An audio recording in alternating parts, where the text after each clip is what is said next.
জনপ্রিয় content creator Iftekhar Rafsan ওরফে রাফসান দা ছোট ভাইয়ের বিরুদ্ধে গ্রেফতারি পরোয়ানা জারি করা হয়েছে। অনুমোদনহীন ব্লু ড্রিঙ্কস বাজারজাত করার অভিযোগে এই পরোয়ানা। বৃহস্পতিবার বিশুদ্ধ খাদ্য আদালতের বিচারক আলাউল আকবর এই নির্দেশ দেন।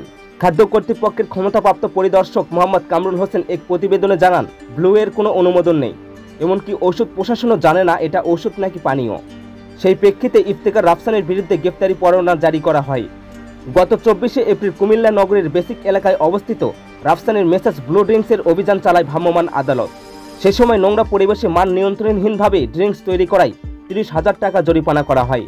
এই খবর শুরুতে প্রকাশ না পেলেও রাফসানের পরিবারের ব্যাংক ঋণ ইস্যুর আলোচনা শুরু হলে 17 মে খবরটি নতুন করে সামনে আসে এবং সামাজিক যোগাযোগ মাধ্যমে ভাইরাল হয়। কুমিল্লা সদর উপজেলার সিটি কর্পোরেশন এলাকায় বেসিক শিল্পনগরীর B33 ব্লকে অবস্থিত মেসাজ ড্রিঙ্কস ব্লু এভারেজ অভিযোগ ওঠে প্রতিষ্ঠানটি মগজাতকরণ নিবন্ধন সনদ গ্রহণ না করে ইলেকট্রোলাইট ড্রিঙ্কস পণ্য প্রস্তুত করে আসছিল।